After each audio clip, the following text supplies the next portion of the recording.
is Tyrese Haliburton, and you're listening to Setting the Pace.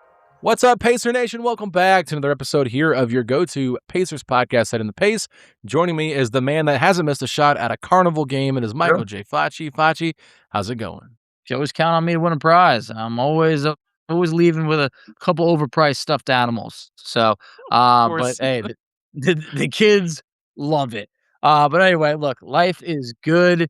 You know, it's a quiet off season. It hurts to not be in the NBA Finals. I think the part that hurts the most is all the, throwback Fridays or whatever the kids say these days. All the posts from like a year ago, like the memories, because this time last year we had it all.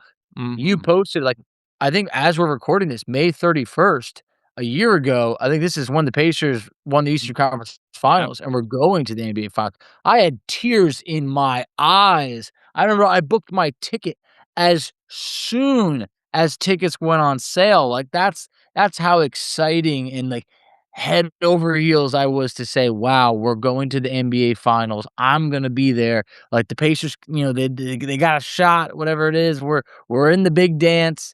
And then obviously 1 year later, here we are. We're watching other teams celebrate. Actually, the team that we beat, the last 2 years in our spot in the NBA Finals. But life could always be worse.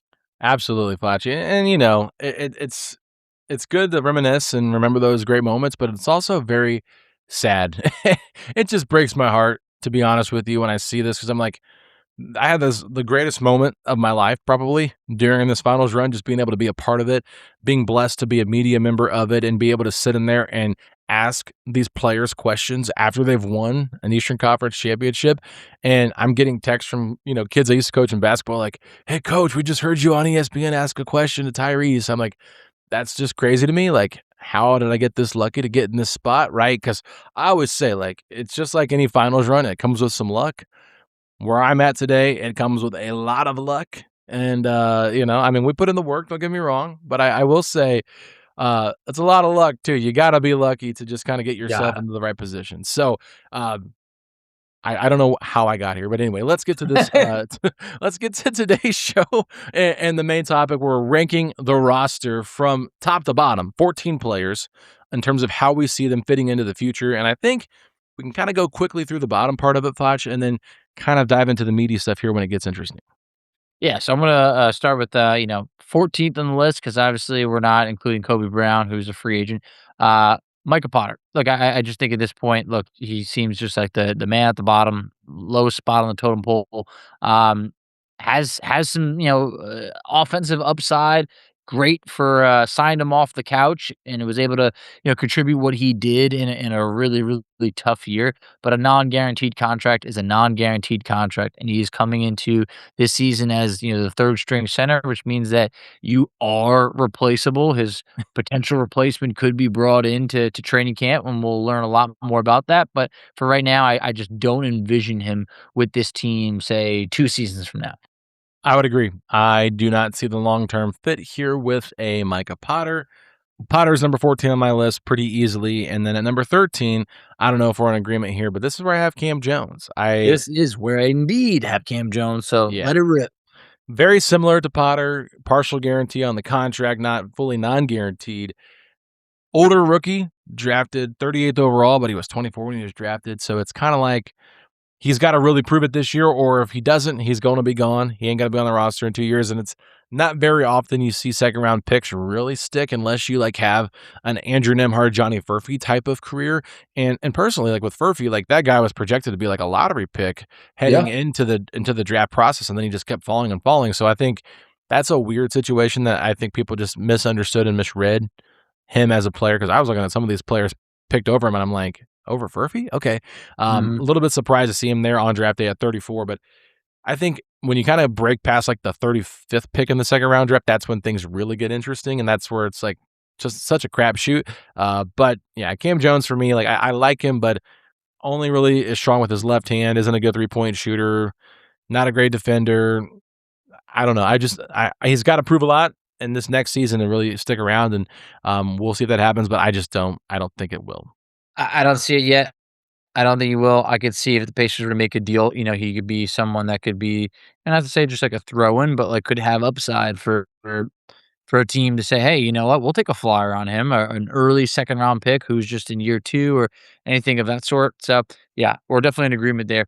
At number 12, this is where I have Quentin Jackson. Okay. I think that for Q, I like him. But like it's an uphill battle when you're a two-way player in this league. It's just you're on a non-guaranteed contract that I just feel that you become a bit expendable, and, like, I had to put him above Cam Jones because I just feel like if they were duking it out for the last roster spot, I just feel like Q is just way more, like, NBA ready to be able to contribute, and, like, we've seen him. He's a dog. He's got a lot of great qualities. I wonder, how much of a role he'll have this year compared to, like, last year when obviously everyone comes back and they're healthier, but obviously, like I said, just kind of an uphill battle as a two-way contract player, but is definitely now an NBA player across he could play on any team in this league.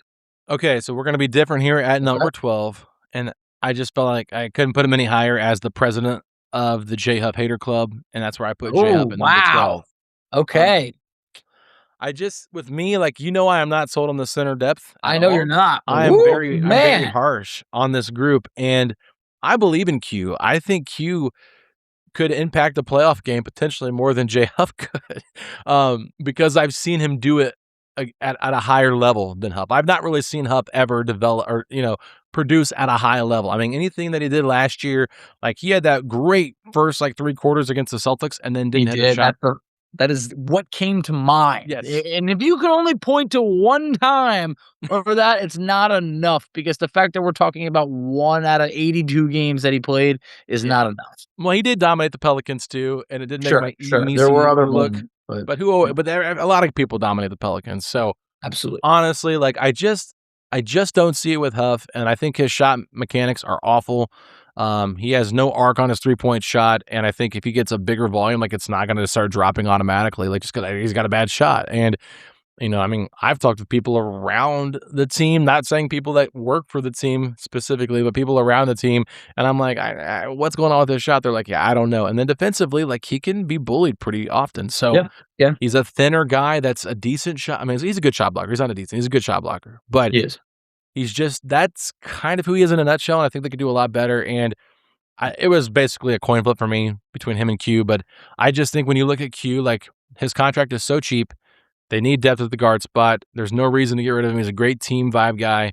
And I think if you had to put him out there, he's shown he can defend and he can do some stuff offensively. That's why I had him at number 12 or number 11. So I've got Huff and Q at 12 and 11. So you had. Okay. All right. So 12. next. Who do you have at 11? Next, I actually have Jarris Walker, and I think that there's okay. because I just don't like on paper, you're talking about young and talent. Sure, it should totally be. Hey, this guy could be here for years to come. But I just talked about this recently. I view him as one of the Pacers' best trade chips, and I just feel like he still has value in the league. He's shown that he can be like a consistent 3-point shooter, but the rest of his game is inconsistent, and I just feel like it's bad timing right now to be like extension eligible because I just feel like when you talk about the names that we've heard that are going to be extension eligible between Zubats and Siakam, like those type of players, and you still are like, I don't even know if Indiana's going to come to agreement with him yet. I just feel like even Ben Shepherd's extension eligible. I just don't think that Jarris is like on their radar right now. And I feel like what we just went through with Benedict Mathurin, who had proven a lot more in his time as a Pacer, I just see Jarris and the Pacers, unfortunately, probably separating sometime. I'm not saying it could be this offseason, but I think it's definitely before next season ends. Yeah, and I think this is what's really interesting to me because if he isn't traded then and breaks out this year, like there is a world to where I can see Jarris being on this team long term. So I've not been the most confident in what Jarris can do, but I just think it's such a hard choice because if you're looking 2 years from now, if he's still on this roster, like they would prioritize him, I think, in 2 years from now over some of the other players I might have below him. So it's very tough, but that I have Jarris a little bit higher. So that's who you had at number 11. At number 10, who do you got? At number 10 is where I got boy, J Huff. I just feel like so not much lower. So yeah, nothing too crazy, and we don't need to go into it too much because you covered a lot of it. But like some of the best stuff, the best qualities that you have is your contract and the fact that you play 82 games. Now look, obviously he's a very good shot blocker. I don't want to discount him on that, but like we mentioned it, he's a 31% 3-point shooter. I mean, anyone else, that's terrible. That's awful. I just feel like sometimes we kinda squint at our eyes and like, "Yeah, but he made 3 in a row." It's like, "But he also missed his last 5." Like, there's a lot of scenarios where it's like he got hot to start, scored, like, all of his points in, like, a 2-minute span, and then missed the rest of his shots. So he's someone who the Pacers, didn't give up a lot for. It was like a very, very bare minimal trade to bring him in. It was awesome. Got us through in a pinch. Definitely not a starting caliber center in this league. If he was making more money, I think it'd be easier to include him in a deal. Like if he was at that $7 million range, he would probably be a common name to include in there. But when you're below about $3 million, it becomes like hard to like you're not gonna do like a straight up deal or anything of that sort. So I just feel like for Jay Huff, it's almost like the best qualities are about that. He's probably less likely to get traded. He can fit in now that they have a real starting center, but there's not a lot of like the ceiling is where he's bumping that 7'1" head on. Yeah, I agree with you, and I feel like what you just said there was awesome because J Hub is like the king of scoring in bunches, right? Like the dude will drop like 8 points in a quarter and then end the game with 12 points, and you're like, wow, he had a pretty good game. Or like for J Hub, that's a good game. When all 8 points came in like this random stretch when they were down by like 15. It's just like Literally. I just didn't feel like the impact was there. And like for them to say, like, oh, this is Miles Turner cheap. He was maybe what 10% of what Miles Turner was last year at that. Yeah. Not what Miles Turner was Yes. last season for the Bucks, but the last year with Indiana, I think that J Hub was like 10% of that at best. So that's where I'm at with that. Now I'll just quickly get to my number 10. I got TJ McConnell, and it's just because of the age. I mean, I had him, I think, 4th on my guards list out of the 6. So it's just one of those things where I like TJ a lot. He could still be here in 2 years, but at that point, his contract's going to be up. He should not be making double digits in the contracts at that point. I think he is eventually going to lose a little bit of what makes him special with how quick he is and that little shot that he gets off, because legs just kind of fall off. The older you get, the more wear and tear you get. He's not going to be able to hang like he does in the air and shoot over crazy defenders. So love TJ, but I think that in 2 years from now, I got him number 10 on my list. So let's go to number 9. I had McConnell next on my list, and it's just I mean, like the facts are the facts. Is like 2 years from now, he's going to be like 36, turning 37. Feels like he's the dad of the team, and the dad can beat the kids a bunch of times one-on-one, but eventually you kind of lose a step, and the kids surpass you. And I feel like Indiana did a great job preserving him last year. I felt like almost not to say that it felt like McConnell took the year off because that'd be disrespectful, but I just feel like they didn't need him to be diving across the floor for loose balls and doing all that crazy stuff that he had been doing in the past.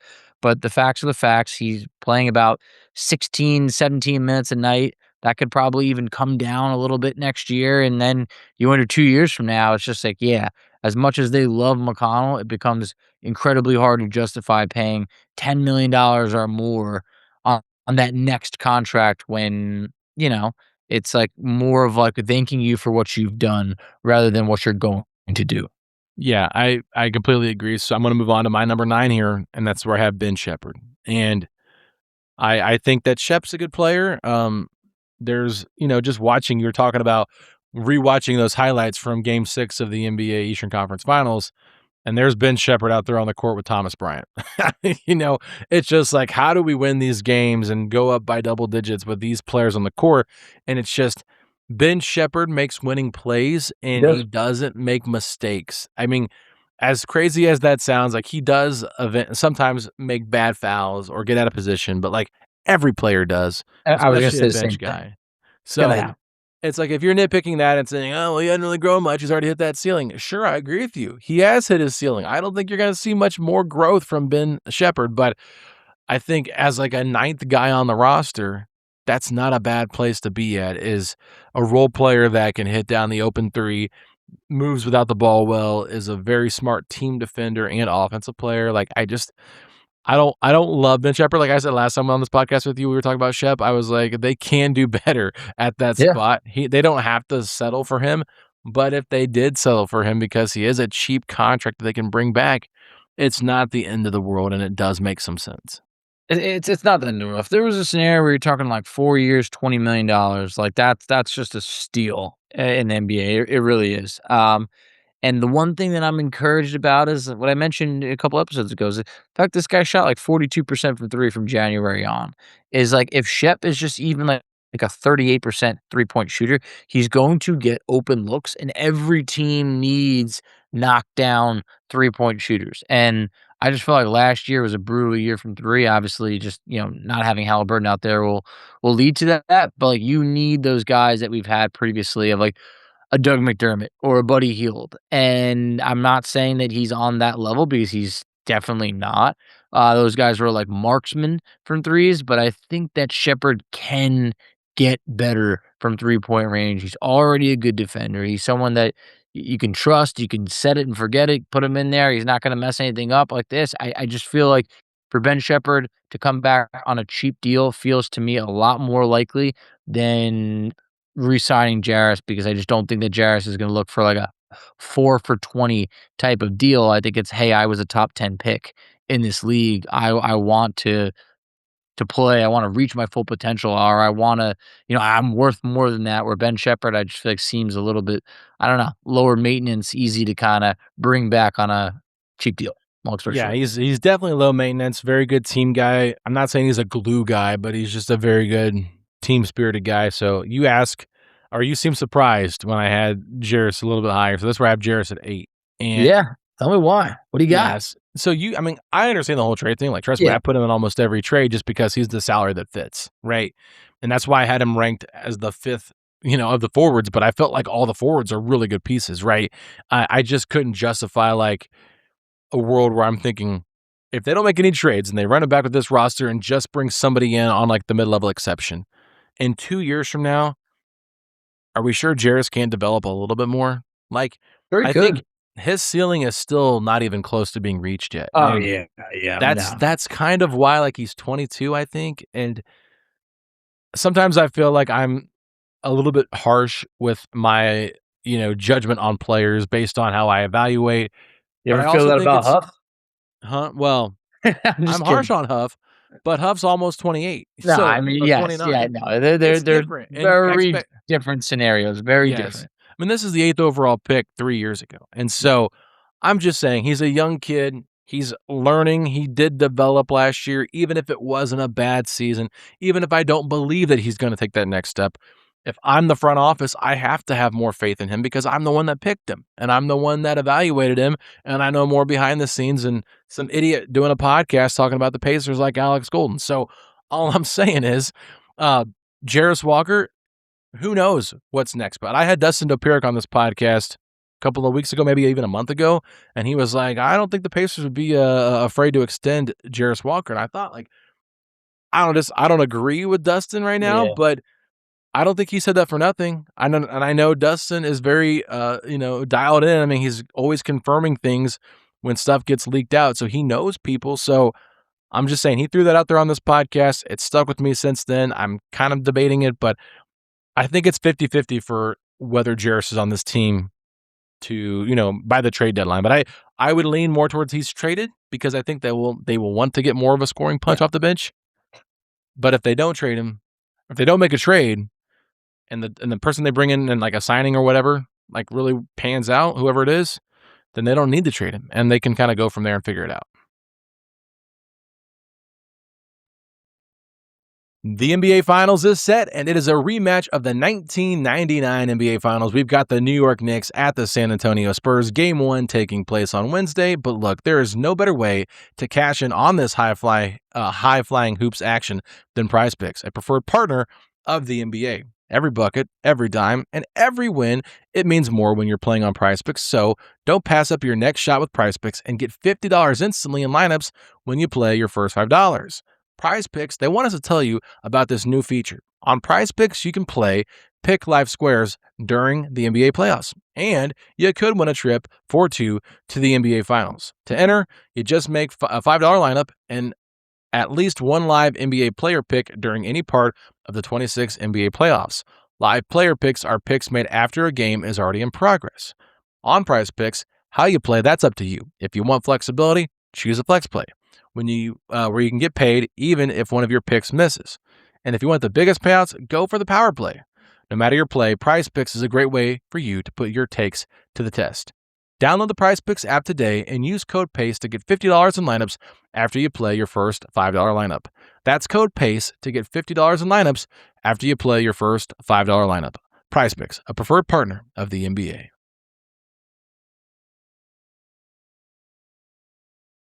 Yeah, I'm just in that boat where if you're going to make a trade, I think he's involved in the trade. If you're going to sign someone, it might be someone that takes away minutes from him. So it just gets it gets very tricky with Jarris because he's that perfect player who's like in between of like, we do believe that he's good and like much better than what he's been able to show, but are you going to have the chance to fully show it? And like, we know that like, where this team's at. Traded for Zubas. We did an episode already on if they're going to empty the clip and put everything in for Trey Murphy. So like along the way, then when do you have the time to develop a Jarris Walker when you're trying to win a championship? And I just feel like that's the tough part where then if you're going to be giving him a new contract, but hey, you know what? We're going to have to wait and see how these chips fall because there's a scenario that maybe he does hit his full potential and it's in Indiana and that would be awesome. That's what you want. So, all right. So we have the same 7 and the top 7. We do. Probably in a different order. But next, and like I believe I stood with the same type of order that I had when we broke this down by positions, because this is where I have Obi Toppin. And I know that it could have been, wow, you got Obi, below Johnny Furphy, but I did this in the fact that it's like Obi's got 2 years left on the deal, and if you do want to take a big swing, he's probably the salary that could be included in there. So there's that works against him, and just the fact of age. He's older than a Johnny Furphy. So I just felt like it was like when I was going back and forth between them, I thought to myself, like, is Obi going to be able to maintain that athleticism 2+ years from now when he's like 30 years old? Is he still high flying and doing crazy dunks and anything of that sort? Not entirely sure, but Obi, I wouldn't be mad if Obi was a little bit higher on this list, knowing how much they like him. The fact that he could maybe take a discount on that next contract to stay around. There's a lot of different factors that go into it. So did you have Furphy at 6? Yes. Okay, so we have it flipped, and that is based on our previous power forward rankings as well. Yep. I stayed with what I went instead of flip-flopping. Yeah, I mean, I think that's the best way to do it, and then just kind of mix and match how you would do it by positions, like putting them all together. Yep. I mean, like that is how I framed it in my head. I didn't readjust my rankings based on it being the whole team in terms of like putting a player that I had previously had below a player ahead of them now. So I had Obi at 6 and Furphy at 7. I think my reasoning for that is Obi's just that much better, that much more important to the team right now. And I think if they want to keep competing, like we talked about this last episode, if they were to make a Trey Murphy the third type of trade, and this window now turns from 2 years to like, hey, let's compete for the next 4 to 6 years with Haliburton, like we want to keep competing, you don't just let Obi Toppin go unless you feel like you can't afford him. And so I think with how Obi fits in so well next to Tyrese and the system they play, like I think they would want to keep him. Do I think he could be a starter for Siakam if they didn't bring Siakam back? I think he could, but I don't think that's a good plan for the Pacers to try to win at the highest level. And I think Furphy, like, let's be honest, like his best minutes last year were when he started at the 5 next to Siakam, and like they had a positive plus minus together in like a short amount of time together. But it's just like Furphy is a very interesting player that does a lot of the small things very well. And if he doesn't really develop that 3-point shot, I do get a little bit concerned. Yes, it's me too. It's very streaky. It is. So, I just value Obi Toppin so much, and like you heard me talk about it a little bit on the previous podcast in terms of where I see him trade value wise. He fits this team and what they need so much with a stretch big that they don't really have anywhere else on the roster. And I even think 2 years from now, like finding a stretch big is hard. And like looking at the 2 teams in the finals right now, I didn't even mention this in the article I wrote on Sunday, but it's Wemby and it's Cat. These are very versatile bigs that can put the ball on the floor. And you think about who was with OKC. I know Chet had a terrible series and had a terrible game 7, but Chet can shoot the 3, right? And he's someone they use a lot as their small ball 5, and they play hard inside off the bench at times.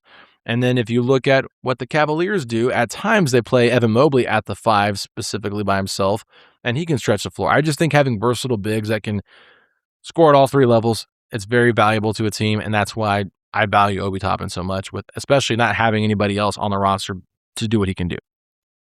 Yeah, well, I think you covered a lot with Furphy there, where it's just I'm probably being a little bit biased of just projection. He's young. Contract is really good. Contract. The fact that he got hurt probably, unfortunately, takes away from his contract value. So I feel like it lowers that. So I feel like he's someone that I would feel would be a safer pick to be on this team 2+ years from now. So, well, that remains to be seen. But who do you got next? Number 5, I've got Pascal Siakam. And Okay. I don't know if you have Pascal 5 or higher. No, I got him higher, but I remember we were going through this, and I really debated. I'm like, man, you made some really good points last time. I was like, do I drop Siakam on here? But I stuck to my guns. I didn't, just because I just feel like maybe it's a prisoner of the moment of he was so good this year that I do feel that he's not as old as his age is, and I feel like it's hard to now imagine this Pacers team without Siakam. I feel like he's, I don't know. I don't know. I can't say the Pippen of this team or whatever, but it just feels like he is, I don't know, call him the Robin either, or any sidekick analogy, but him and Haliburton, it feels like are what you need long term, and you want to ride that almost until the wheels fall off to an extent. But I'll get into Siakam later. So yeah, this is where I actually had. Let me tell you why I have Siakam 5 just real quick. Sure. He'll be 34 at the end of this contract, like you mentioned. He didn't start playing basketball until he was 17, so not as much wear and tear as a lot of guys. It's more so just a financial reason, and that's what I said last time when we were talking together. Because I do people are talking about the extensions and what he could get, and he might take a team discount. He might take a 2-year extension. Might be cheaper than what the max he could get is. But I mean, at some point, it is going to die down, and I would not want to have him tied up to money long term if they want to try to go out there and get something a little bit better. I think a 1-for-1 makes sense, where maybe they debate on who gets the option for the 1 year on the extra, whether it's a team or a player, but there's just a lot of question marks here with where they go financially, depending on how they want to keep building this roster. That's why I had him number 5. And so who did you have at number 5? So number 5 is actually where I had Aaron Nesmith. And I know you have Nesmith higher, but I just felt like kind of when I tried to project of okay, I know you're going to be window shopping if you're the Pacers to upgrade to the 3. Is that where Aaron Nesmith is potentially then included in a deal? I feel like they love Nesmith for what he brings to the table, what he's done. All of that is absolutely, you tip your hat to him. This man has been so much better than what anyone could have imagined. But I also do still feel like he has his limitations. He's undersized guy playing the 3 spot who's going to scratch and claw and give you everything he's got. But at the end of the day, there's always a Trey Murphy III out there, or some other guy that could be an all-star that makes a lot more sense to be able to, upgrade this team. And I think that Nesmith should be higher on my list due to the actual fact that he has an extension where he's under contract 2+ years from now.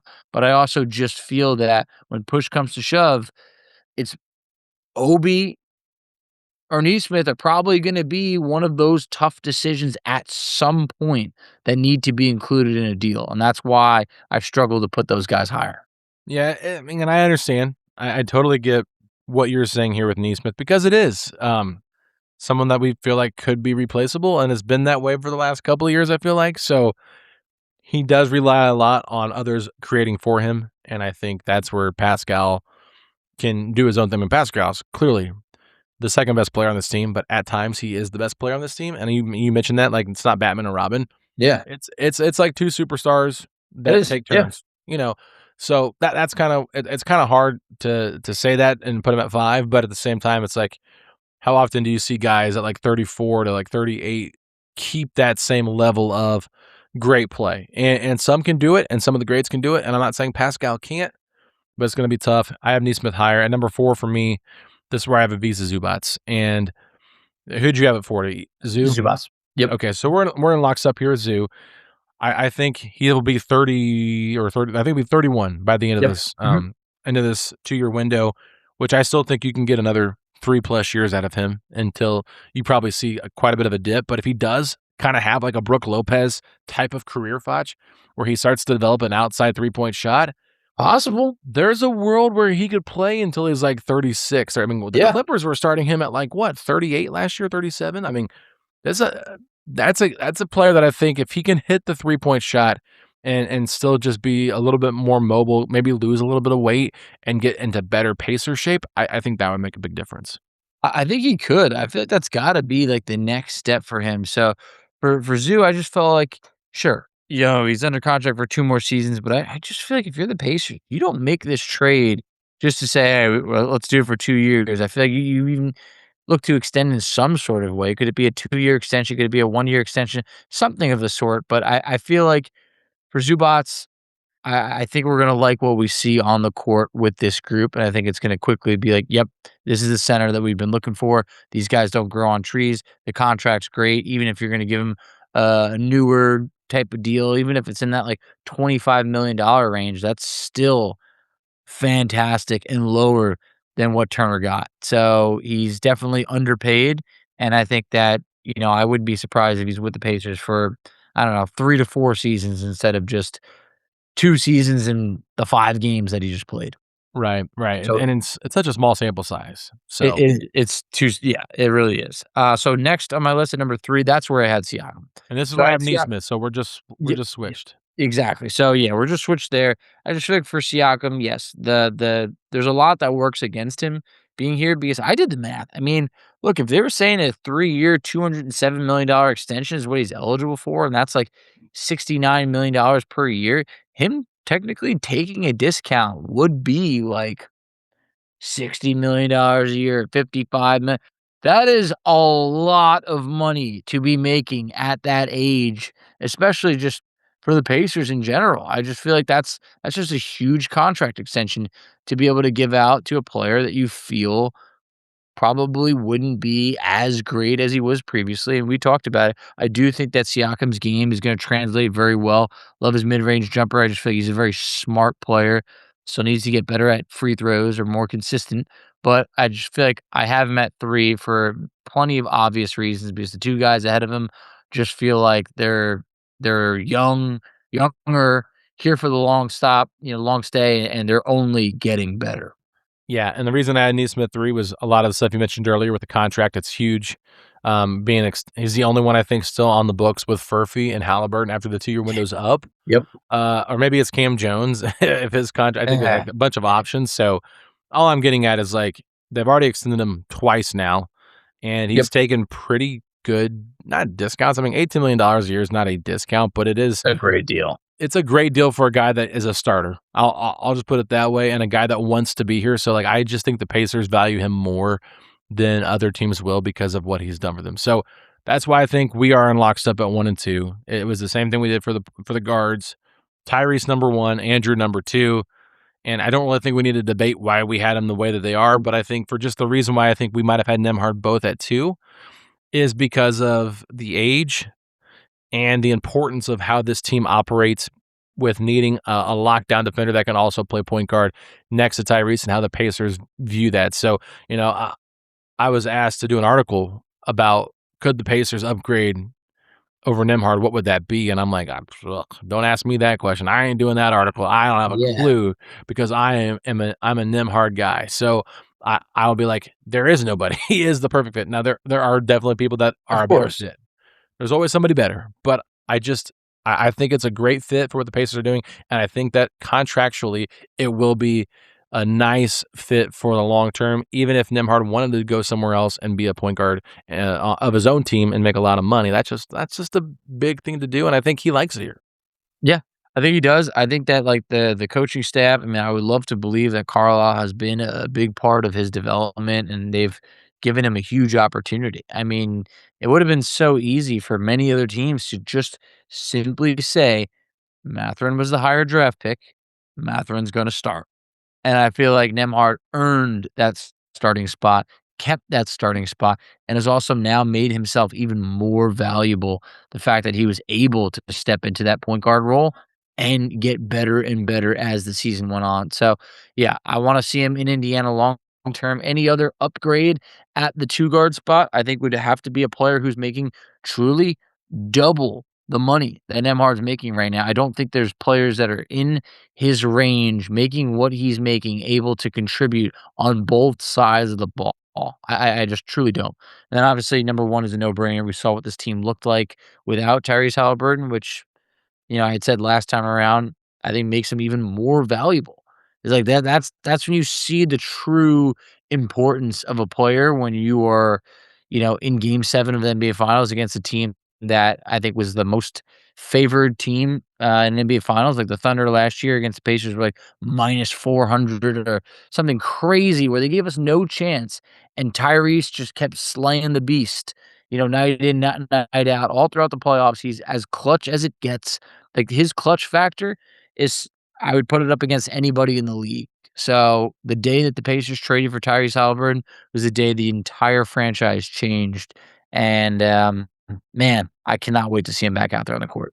I just pray to God that he stays healthy, Fletch. I mean, I'm so nervous about that. I mean, what's your level of nervousness for him staying healthy?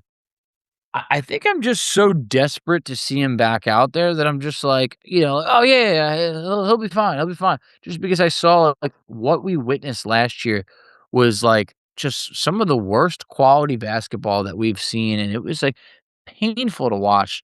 The fact that like, yeah, he did beef up, and that should help for like a certain extent, but I also just feel like it's like his like lower back and his hamstrings and his Achilles. It's like things that become a little bit tougher that you're like, "Ooh, I don't know. How do you really how do you really go about an Achilles, which could be a freak injury that could happen to any player? Like hamstrings, I feel like guys that have hamstring injuries tend to flare up a bunch. Like they tend to if you're like a hamstring injury guy, I feel like that's something that like plagues you more often than others. But and a lower back is nothing to mess with at all. So he's definitely had some injury concerns. He's still a very young player that has a lot of time left in his career. And I do hope that maybe there's a scenario where you could put those injuries behind him, but it is something I worry about.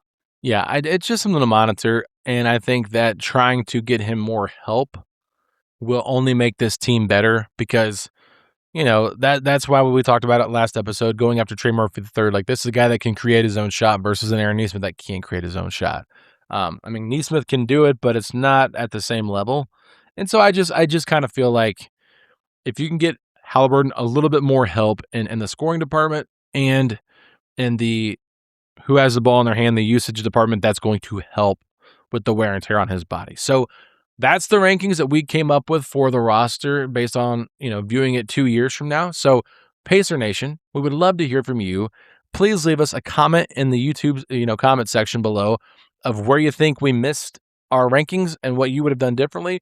We might not always respond to them comment-wise. I tried to, or we might not always bring it up on the podcast, but I do read everything. So I really appreciate that. And so if you were like, I really like that point you made when you said that stupid idiot Alex Golden, that podcast, put it out there. I don't care. I'll listen to any negative or positive feedback. I think it's good. It just helps you grow and be better if you're a little bit, critical of yourself. And, who cares? Constructive criticism is okay. I appreciate that. But any final thoughts before we sign off, Fudge? No, hey, this is fun. I think you can go back and forth, and some things we agreed on, some things we didn't. And I think there's plenty of different ways to look at this. Like there's no right answer unless except for Haliburton, number one. I just feel like that is if you don't have that, then you're just stupid.